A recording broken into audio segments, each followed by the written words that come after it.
Welcome to Tech Tuesday. My name is Abbie Richie. I'm the CEO and founder of Senior Savvy, and you can find me right here every Tuesday interviewing people who are engaged in the age tech space. It is a fun place to be, and there's so much happening in this area. Before I introduce my guests, let's go ahead and run our intro.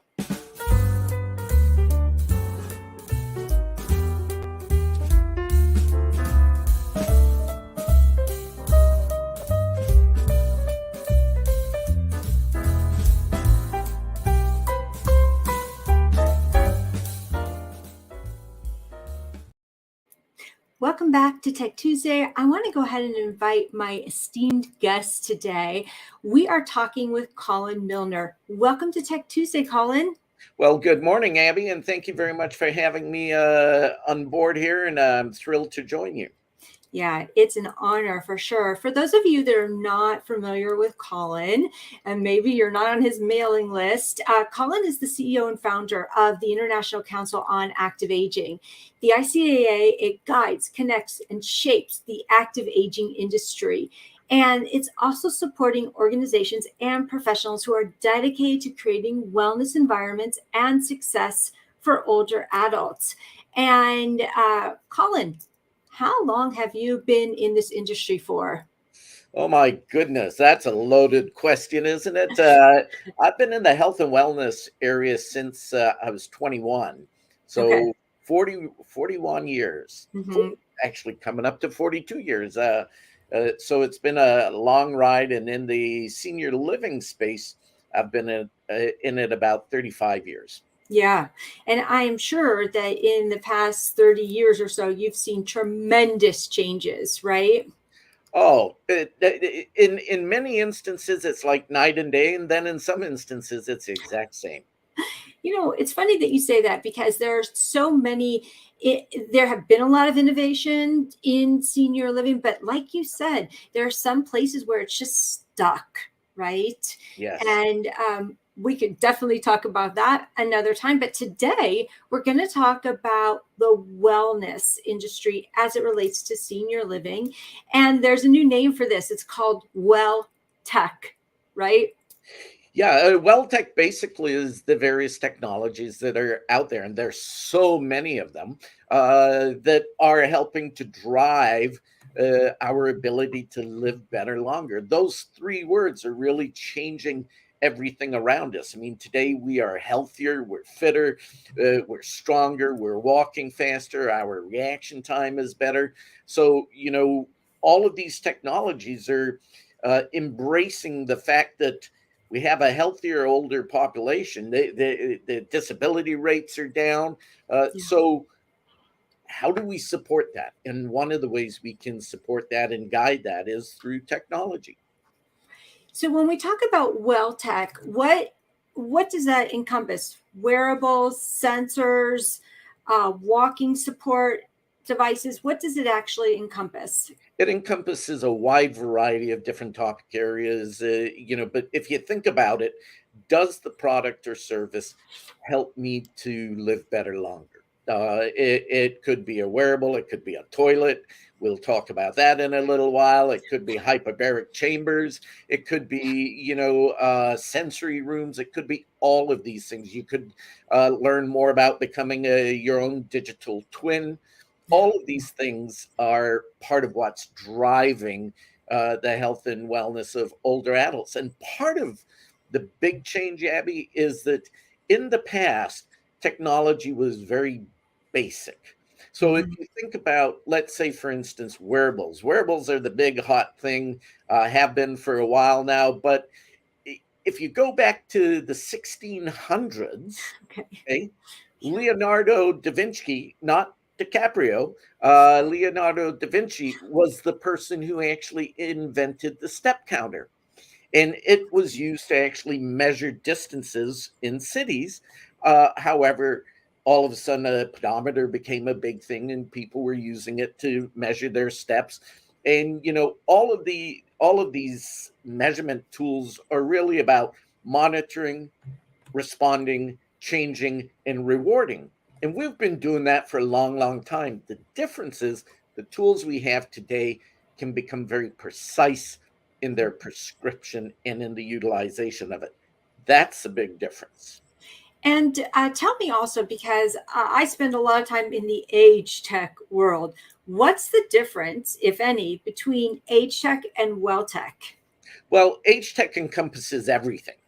Well tech really focuses on what helps you to stay well. So, you could have something that is on a bus, as an example, that is age tech that makes a bus more age friendly, but that may not be something that really is driving your wellness. So, age tech is describing everything. Mhm. Well tech is a segment of that. Okay, good. Let's talk about the segment. Tell me what are some of the current products that are out there besides watch. Are you wearing an Apple Watch right now, by the way? Of course, I Yeah. am. Oh, Of course, orange is I am. one of my favorite colors. Yeah, of course you are. Great. And wonderful. So, and how long have you been wearing your watch for? I've had my watch for probably about 4 years now. And if we go back, the first Fitbit came out in 2009. So it's actually been quite a while that these tools have been out there. And Mhm. the Apple Watch wasn't launched until 2015. But ever since then, it's kind of like now you can add apps to things. Yeah. The world has opened up to everybody, and there's an app, whether it works or not, for almost everything. Yes, yes, indeed. So, I started wearing the watch when they came out with the Series 4 that had fall prevention in it. And I figured I got to know what this thing is all about so I can help my clients with it. And I really and truly felt like, you know what, I'm just going to wear it, get to know it. I don't want to wear it all the time, right? Because it's big and well, I don't need all that connectivity. But the thing is that it has replaced every other timepiece that I had. Did you Yes. have the same experience? Oh, I do. I have a very nice, expensive watch that I got years ago that is sitting in my dresser drawer. Yeah. This I wear no matter where I go now, whether it's I'm exercising, whether it's I'm speaking, whatever it is. It's also now the fashion statement as well, right? So Right. where your fancy watch used to be the fashion statement, now if you have something like an Apple Watch or a Fitbit or any of these things, that's your fashion statement as well as your hub for your life. Right. And what really makes it stand apart is that people want to wear it as opposed Yeah. to a pendant. People want to wear the Apple Watch. And this type of wearable is only as good as the person who's wearing it, right? Very much so. And if you go back to that point for a second, think about the diabetic shoe. People don't want to wear it because it is just downright ugly. What Apple has done is it's made it cool, right? It's taken that pendant, it's taken other monitoring tools and actually made it cool. So you see people that are making canes and wheelchairs cool nowadays. And I think that the industry could learn from that. How do we make ourselves also cool? Gotcha, gotcha. So, what else? Where else are we in this current area of wearables besides the watch? Well, there are many, many areas. So I think two things to think about as we move forward and we look at all of this is first off, uh, these wearables and the tools for communities cross over, but as healthcare focuses more of the person being the center of the healthcare model, Hmm. by 2040, a report by Deloitte states that the individual will be the center of the health model, which they should be anyway, and should be right now.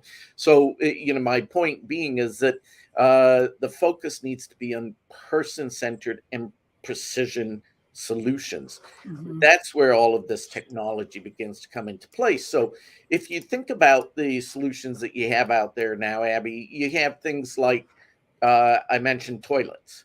Okay, that's not a wearable. Well, I guess it could It's be. not a wearable. Uh, Well, yeah. I recently, we're going to talk about this toilet issue for in just a minute. I recently came across another company called Boom Medical, and they have these portable,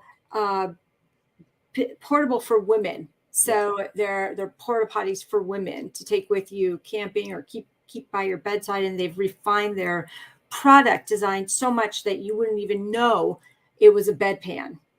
Well, and today you have products like Toy Labs, as an example, that Mhm. you have when you excrete whatever you are that's in you, will actually monitor your nutrition. It will Yeah. tell you if you have diseases that are beginning to occur within your body. It basically reads what leaves your body and goes into the toilet. uh, at some stage we will have probably, if it isn't already, it telling us recommendations of what to do. Oh, you shouldn't be doing that. You have that. You have items like the Whoop, watch, and Hmm. or Hoop, depending how you want to pronounce it. And that monitors your sleep. It Hmm. also tells you when is the best time of day for performance. Let's say if you're doing a walk or you're exercising, it will tell you if you're too tired. It will tell you that in 9 a.m. today is the best time for you to actually perform, so that you can get the most out of it.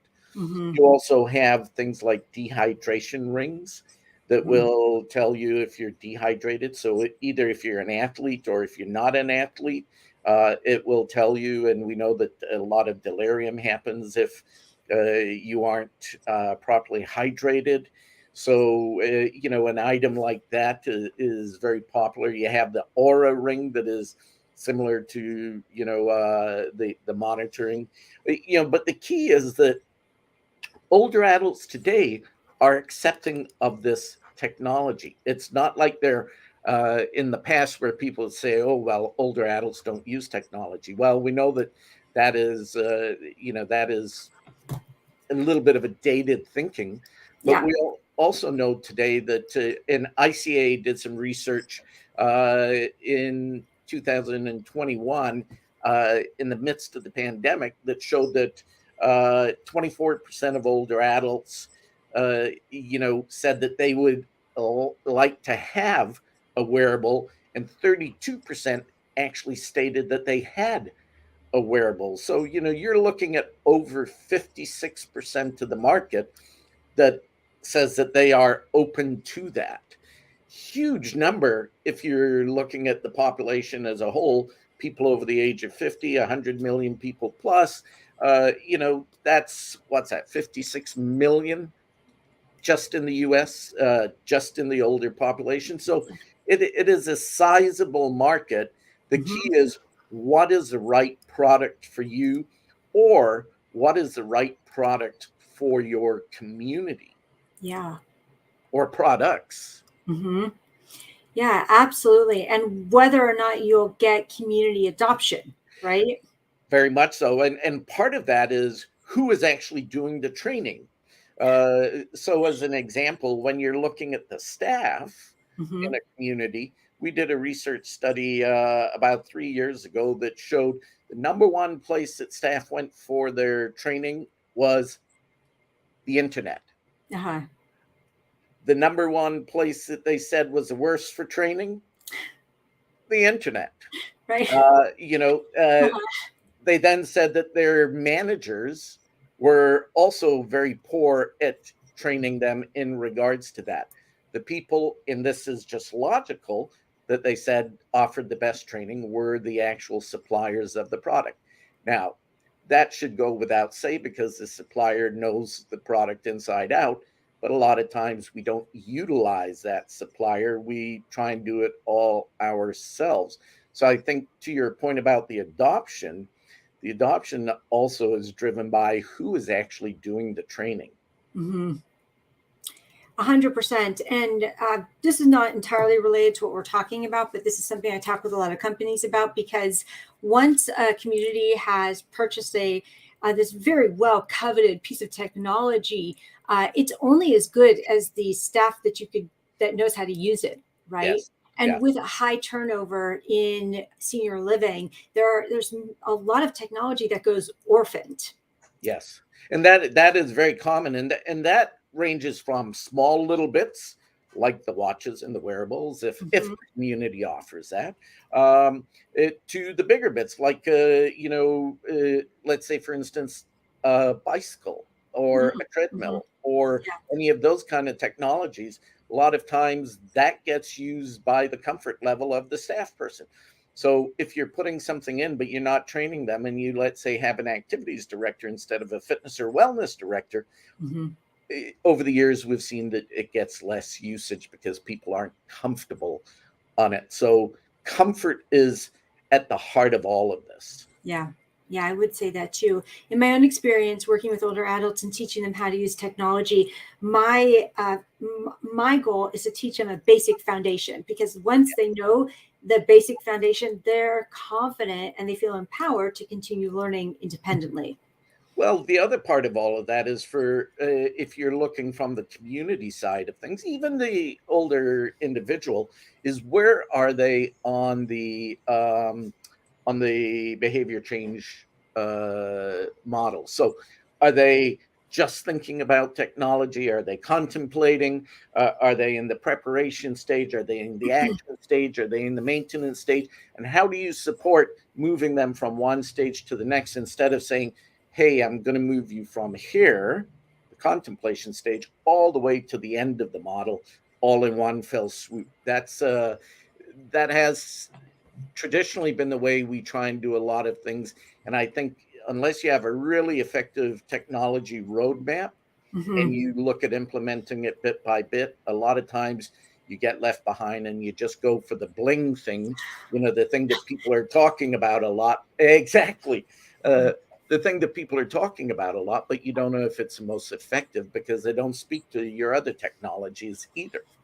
I think this was a really good comment that Dale Newton put up. And if we could go ahead and put Dalen's comment on there. Yes, you do need an internal champion, like a technology committee, resident led, to really move forward with a lot of this type of innovation. Absolutely. You need everybody on board. It doesn't Yeah. matter who it is, because my first question is, do you have a hub somewhere in that community that is your tech hub, your tech store, your tech maintenance, your tech something Yeah. that people can come to with their issues? Because just tossing something in and not supporting it, Hmm. oh, that's a tough go. Yeah. Um, and then getting everybody on board from your champions with residents to your champions with staff to even your CEO being a champion instead of being a bystander. Yeah, okay. I want to backtrack just a little bit and talk about the topic that no one wants to talk about ever. And this is something I've tried to do a news show on before. No one wants to talk about toilet tech, and we discussed it. And I know it's icky, and I know no one wants to talk about it, but it's a growing market in wellness, in well tech, right? Absolutely. We all use the toilet, or at least I hope we all use the toilet. And the reality is, it is a very effective place to, Collect. Yeah. collect and evaluate. That's one of the ways that they caught the impact of COVID in New York was Wow. through the sewer systems. Mhm. So what comes out tells a lot of information about what goes in. Yeah, there were a lot of products at CES this year having to do with toilet tech and collecting that kind of data for wellness, Yes. which I think is huge and it's just going to continue to grow. And I personally love innovation on something that we're all using and that hasn't been improved significantly in the span of time. Are there any other well tech, um, wearable sensors, anything like this that you've seen recently? Because I want to know where we're headed. Well, I think so.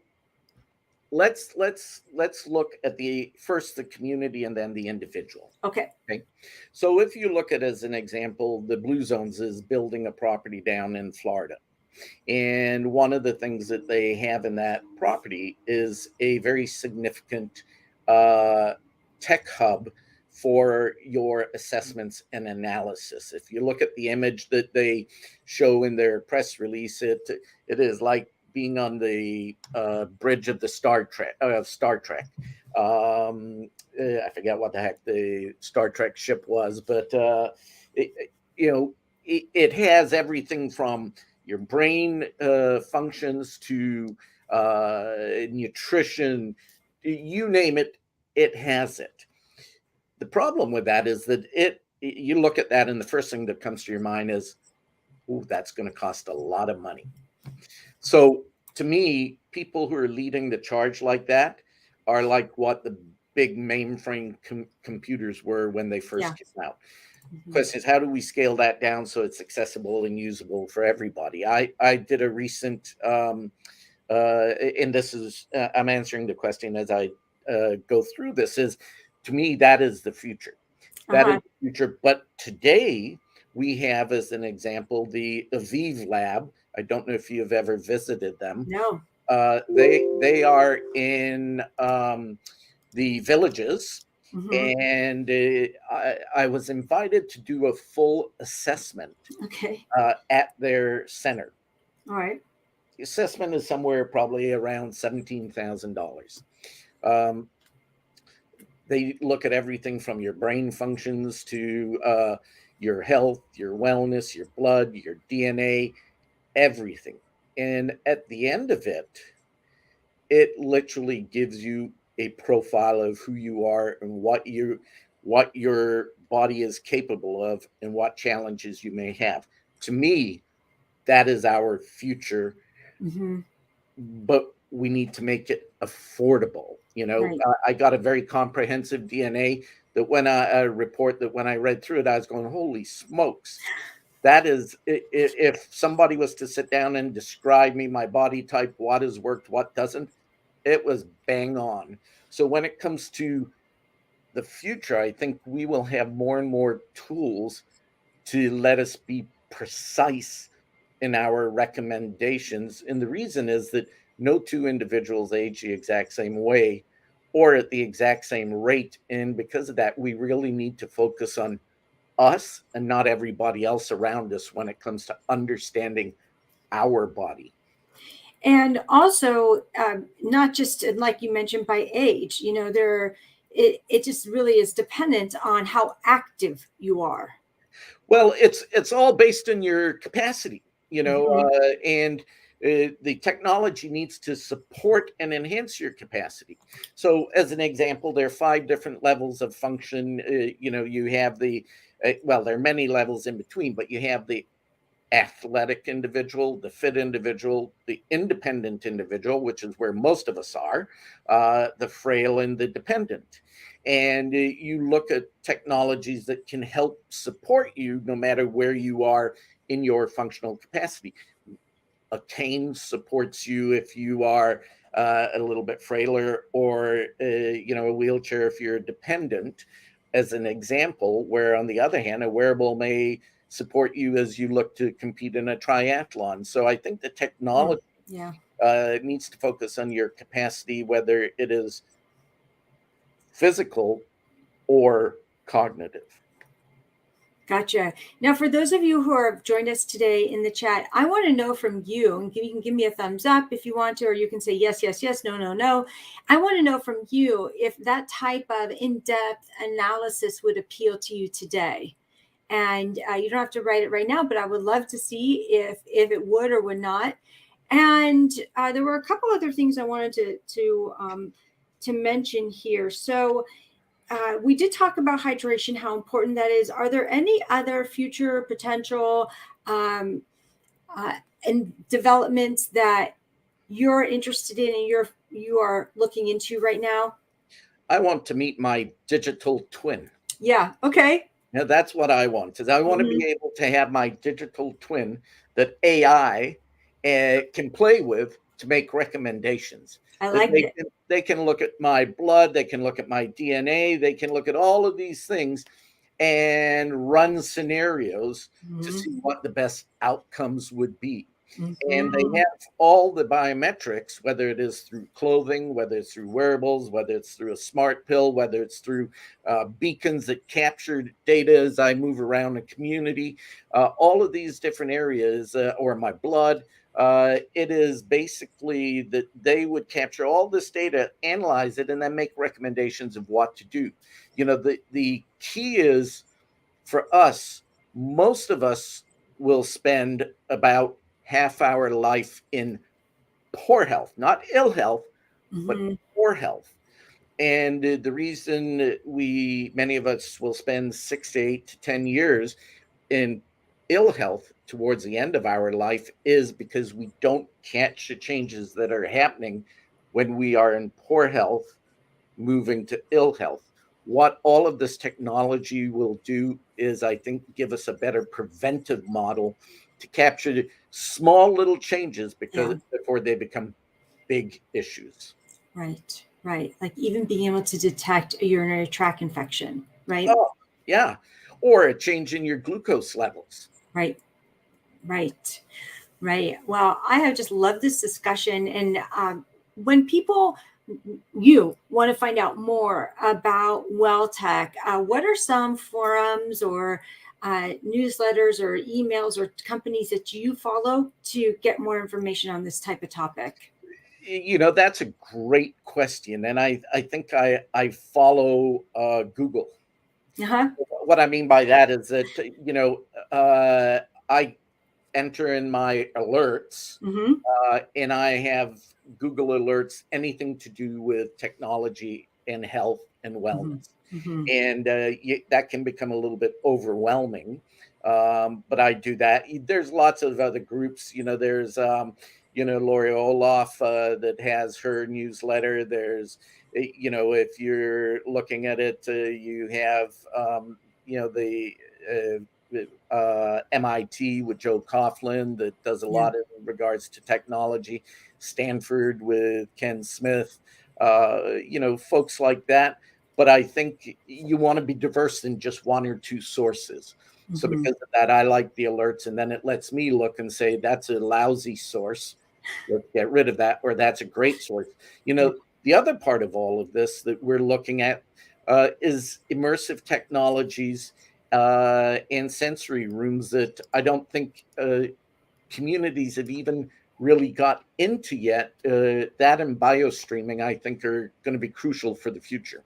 What is biostreaming screening? Biostreaming is when you are streaming all of these different things that you were doing, but you can actually feel it. So it heightens your senses. Okay. It may be through a watch that gives you a little bit of a shock, or it may be through all of these other things that you can touch and you see a movement, and the movement then gives you a sensation of that, but it brings things to life. So I think things like digital twins, biostreaming, sensory rooms, those are things that I would really keep an eye on. But no matter what it is, at the end of the day, it comes down to the person in front of you that you work with, helping them to live better longer. Right. And we talked about doing this at the community. Is there anything more that you want to add to the conversation about the individual? Well, I think the individual one needs to be open to it. So you need to figure out where they are on their journey with technology. If they're just learning, don't try and give them the fire hose. Bring Yeah. them along little by little. Uh, I've I had dinner at Galloway Ridge, a beautiful community. All the people around the table were ex-professors, all wearing wearables and very sophisticated in regards to this. So I think a lot of it just depends on who you are in front of, what their understanding is, and where you want to take it from there.